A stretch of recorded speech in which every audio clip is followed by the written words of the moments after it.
Switchy. Hello, and welcome to City Break St Petersburg, episode 16, Gogol, Tolstoy and Dostoyevsky.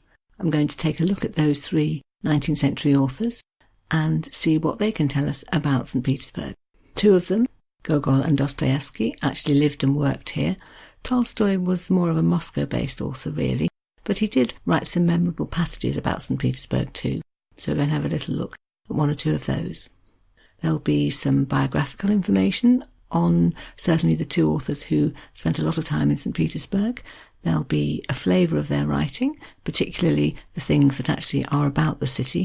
And then to finish the episode, I'm going to talk a little bit about the Dostoyevsky Museum, right in the heart of the Sennaya Ploshchad area, in which both he and Gogol lived and about which they wrote.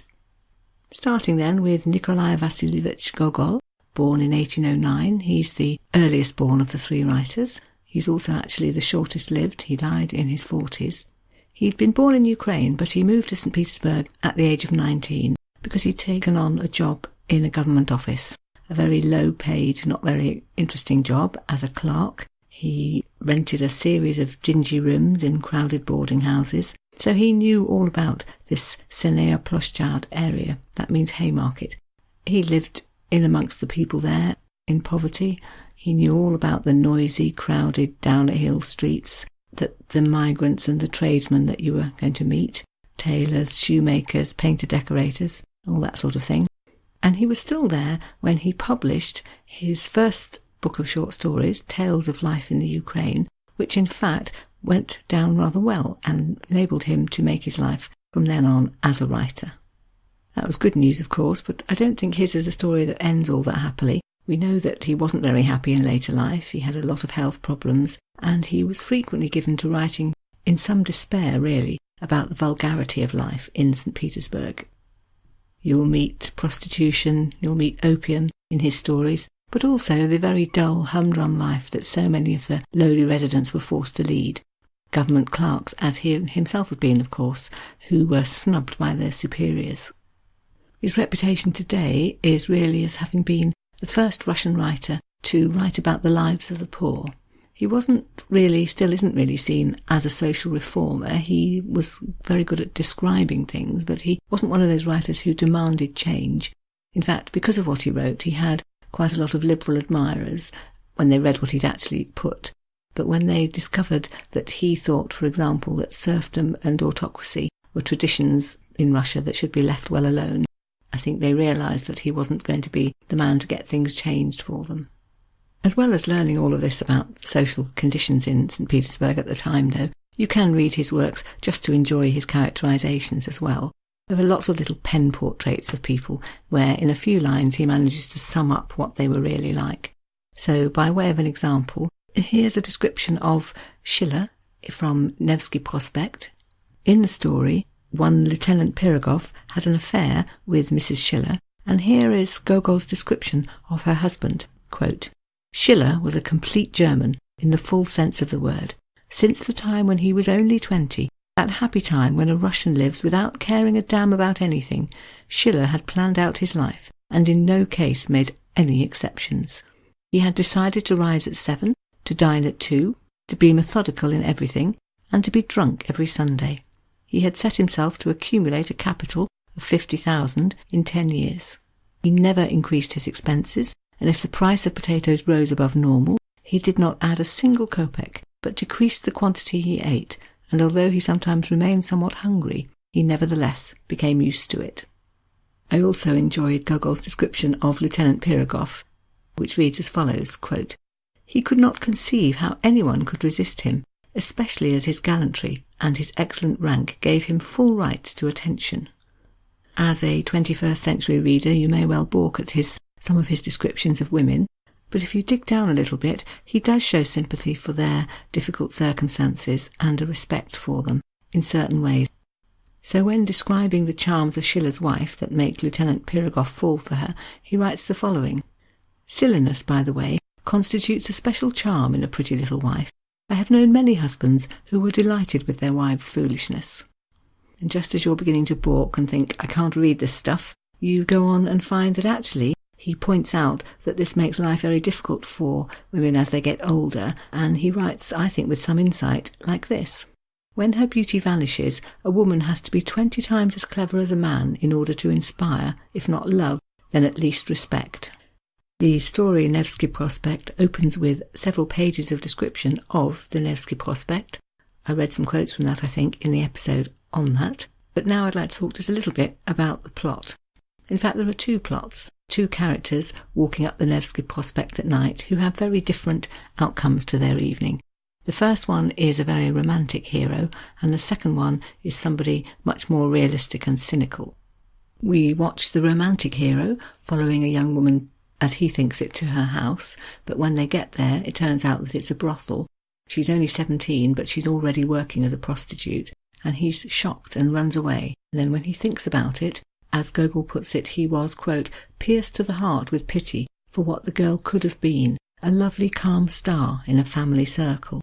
And so he has his hero return to the building to seek the girl out and propose to her. But she rejects him. I think nothing like this has ever happened to her before, and she thinks this can't be good. So our hero goes home and cuts his own throat and dies. Contrast all of that then with the aforementioned Lieutenant Pirogov, who seduces a married woman and falls into trouble when her husband finds out. The husband duly beats him up, and he consoles himself. Unlike the first man, he's not distraught and unable to go on. He simply goes home, eats some cakes, reads the newspapers, and spends a few evenings out dancing. So it's very much an it takes all sorts sort of story, but it ends with a comment on Nevsky Prospect itself, which reads like this. Nevsky Prospect deceives at all hours of the day, but the worst time of all is at night, when the devil himself is abroad, kindling in the street lamps with one purpose only, to show everything in a false light. So a picture of the seamier side of St Petersburg, an idea that beneath the beautiful exterior lurk all kinds of horrors.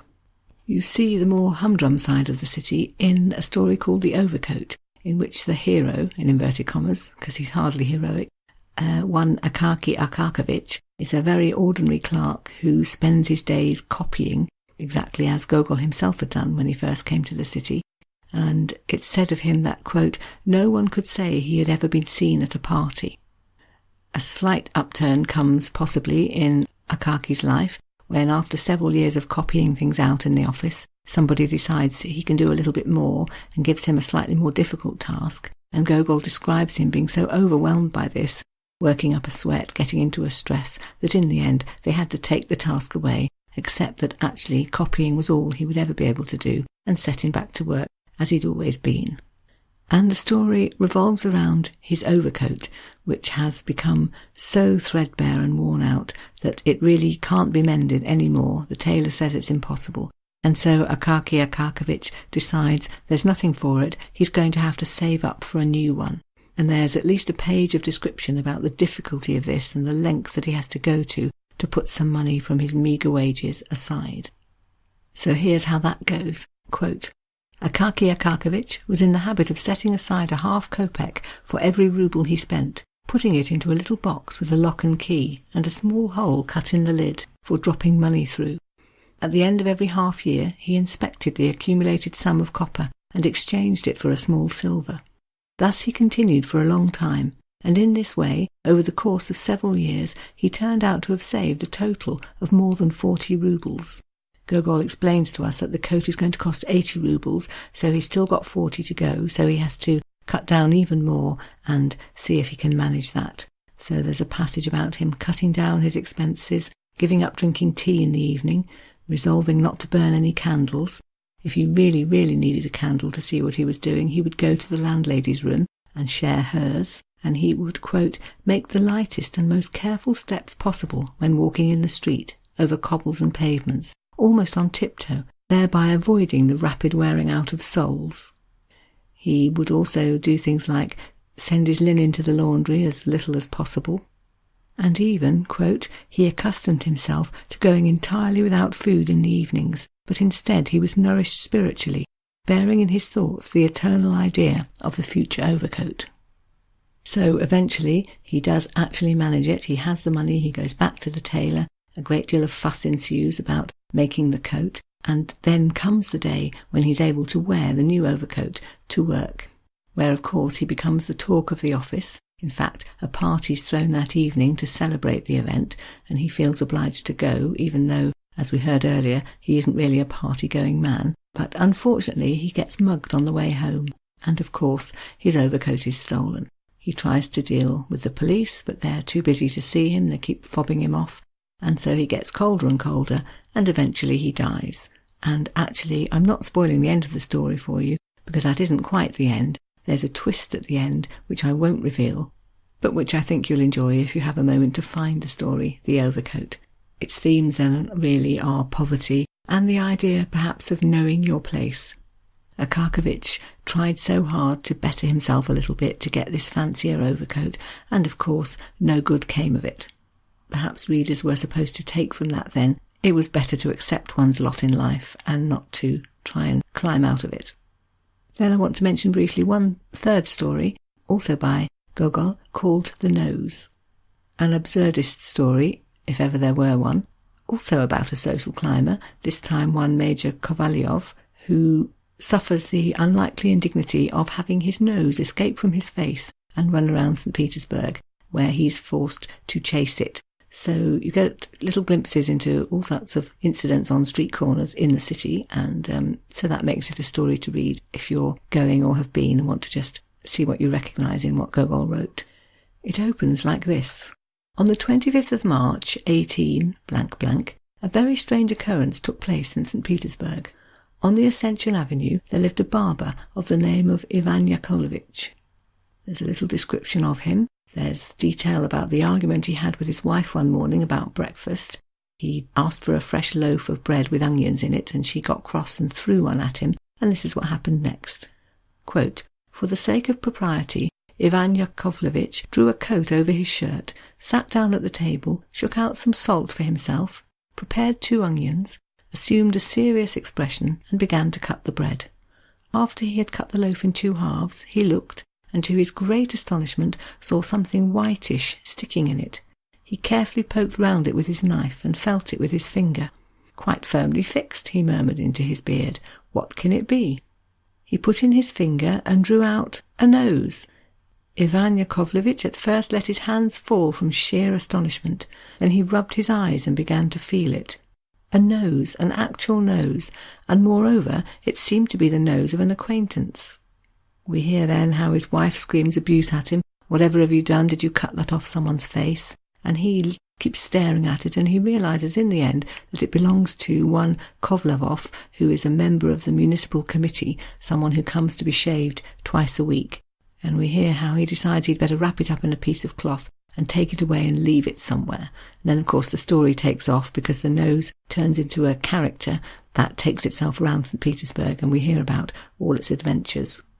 Here, for example, is the moment when the nose's owner, Kovlevov, sees it out and about. Quote, "A carriage drew up at the entrance. The carriage door was opened, and a gentleman in uniform came out and hurried up the steps.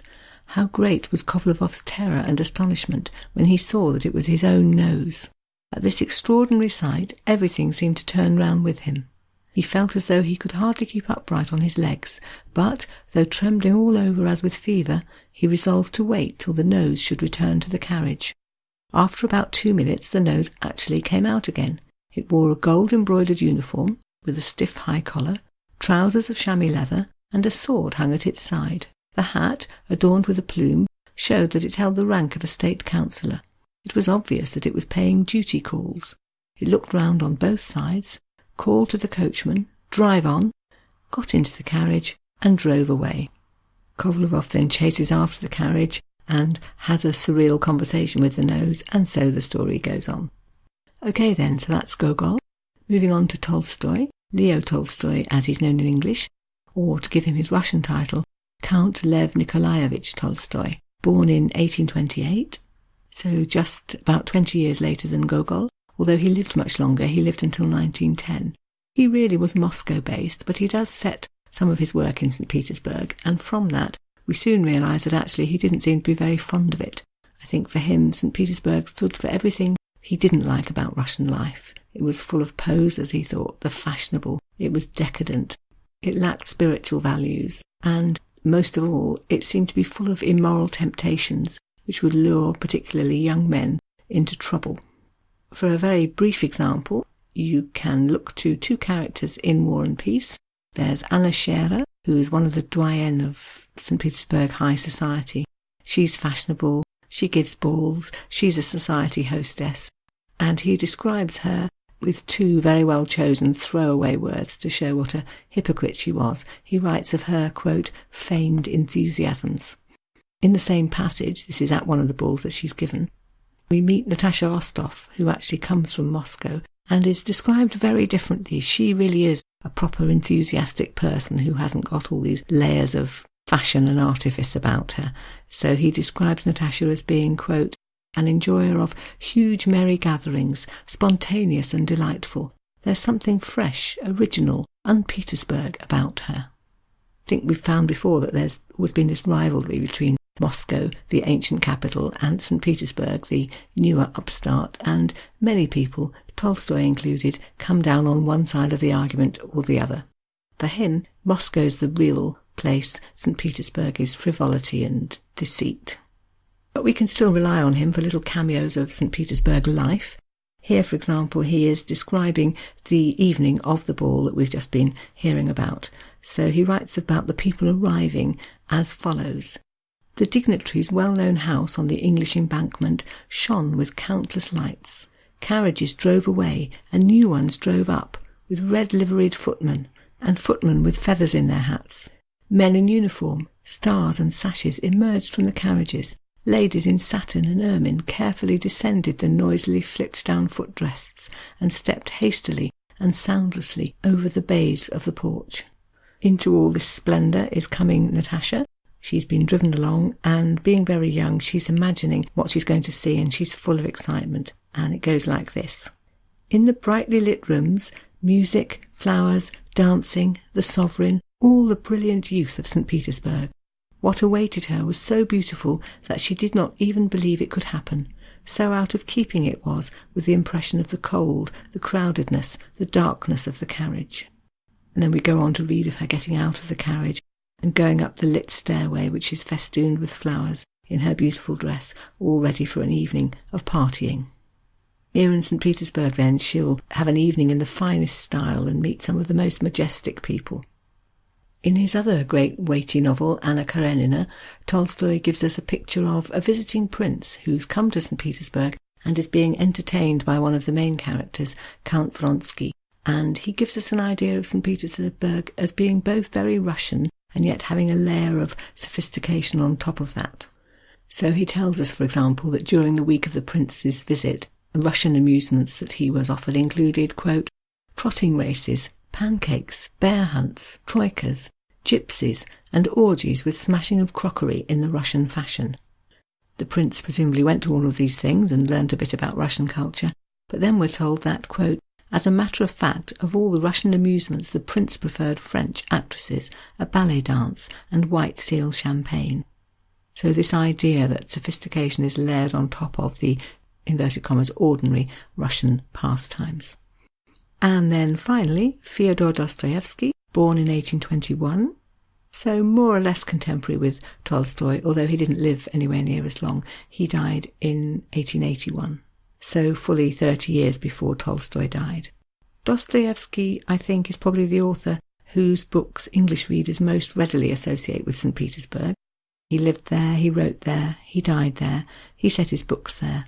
A tome like Crime and Punishment, for example, takes place entirely in the city, and it's believed, in fact, that the plot, which is of a murder, was based on an actual murder which happened in St Petersburg. It's said that Dostoyevsky used to read the papers to get his plot ideas. We know that he left school and did military service, and then pretty much from then on devoted himself to writing. He had quite a dramatic incident in his early adult life. He joined something called the Petroshevsky Society, which was a group of students and writers and businessmen who met up to discuss politics and social reform, which was infiltrated by the Tsar's secret police. They got themselves into terrible trouble, got arrested, were imprisoned in the Peter and Paul fortress. I think I mentioned that in the episode when we talked about the fortress. and underwent this macabre incident where he and 15 other people were sentenced to death and marched out to be shot. And at the very, very last minute, after they were all lined up, the sentence was commuted and turned, in his case, to a sentence of 6 years hard labour in Siberia and 4 more years of forced military army service. A terrible story, but it's thought that those 10 years really were years in which he mixed with all kinds of people, knew real hardship, and in fact also found the very deep religious faith that sustained him and influenced his novels for the rest of his life. We know that by the 1860s he was back living in St Petersburg, married. He and his wife had 4 children, but they lost 2 of them in infancy, so the 2 of them and their other 2 children lived in a succession of houses in the city, where it's believed they had a really very happy family life. More about that when we get to the museum, but there are a lot of things which imply that really they were a very close-knit little unit. And it was here that he finished the novel that really was going to make his name, namely Crime and Punishment, which was thought to be the first ever attempt at a psychological portrait of a murderer, and which was also enjoyed because of its treatment of huge important themes like evil and guilt and redemption. So the novel is set in the Sennaya Ploshchad district, the Haymarket district in which the city's poorest inhabitants lived, centring round the city's cheapest, liveliest market, a real place of dirt and squalor, vice and crime. We know that not only did Dostoyevsky live there, in various places, but in that district, for 28 years, but that he often studied it. He would be seen walking about, following people, taking notes on the people that he saw. And it's thought that really many of them probably turned up then later in his novels. And you get these pen portraits that seem very realistic of students and craftsmen and peddlers, clerks and shopkeepers, beggars, prostitutes. All these people are in his books, and all taken, it's thought, from real life. So the plot of the story centres around one Raskolnikov, who's a student living in a tiny, shabby rented room, who visits an elderly pawnbroker and moneylender and robs her and bungles the whole thing and ends up murdering her. That's all in the first chapter or 2, and the rest of the book really charts his descent into guilt and madness. He becomes more and more suspicious to other people. So the tension of the novel is he going to be caught? Is he going to confess? Is he ever going to be able to come to terms with this terrible thing that he's done? Of course you read it for the plot. Of course you read it for the wonderful writing and the themes. But you can also read bits of it at least to get some insight into the St Petersburg of Dostoyevsky's day. Occasionally you get a few lines that could almost come from a tourist brochure describing the beauty of the city.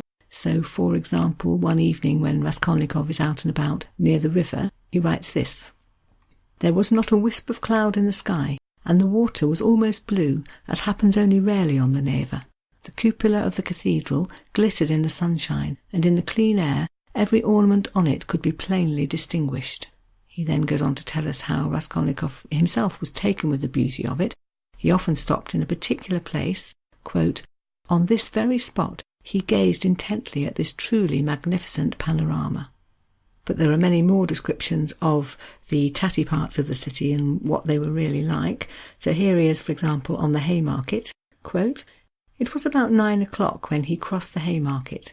All the tradesmen, hawkers, stallholders, and big and small shopkeepers were shutting up shop, taking down and clearing away their merchandise, and, like their customers, going home. All sorts of tradespeople, the rag-and-bone men, gathered in large crowds at the entrances of eating-houses, on the lower floors, and in the dirty and stinking courtyards of the houses, and most of all, near the pubs. Raskolnikov was particularly fond of these places, as well as of all the alleyways in the vicinity, whenever he went out for a stroll in the streets. Here his rags attracted no one's supercilious attention, and he could go about dressed as he liked without scandalizing anybody." In the description of the tatty little room that Raskolnikov rents in a boarding house, you get an idea of the tattiness and squalor not only of his life, but probably of the lives of so many of the city's 19th century inhabitants. So this is how he describes it, quote, "It was a tiny cubicle, about 6 feet in length, which looked most miserable with its dusty yellowish paper peeling off the walls everywhere. It was, besides, so low that even a man only a little above average height felt ill at ease in it, fearing all the time that he might knock his head against the ceiling. The furniture was in keeping with the room.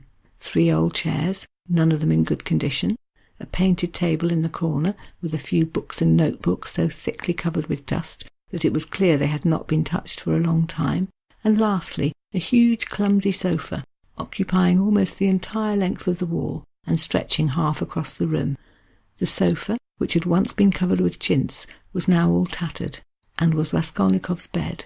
He often went to sleep on it just as he was, without undressing and without a sheet, covered by his old threadbare student's overcoat, with his head resting on a small pillow, under which he shoved whatever linen he possessed, clean and dirty, so as to raise it as high as possible. We meet too the Marmeladov family, who are acquaintances of Raskolnikov, and who show the difficulty of life for the poorest people, cut down by a mix of poverty and drunkenness and crime. We learn, for example, that the father had been killed in an accident. He'd been staggering about the city drunk, so the mother was left with the children, who are dressed in rags, who have very little food to eat, and of whom the oldest daughter is forced to go out and earn what she can by working as a prostitute. There's a terrible moment just after the father's been killed, when Raskolnikov gives the woman a coin. He wants to help in any way he can, and poor as she is, and knowing that she's got nothing for her children in the future, she insists on putting the money towards a funeral spread. She wants people to come to the funeral, and she wants to give them food to eat, so that she can send her husband off in a dignified way.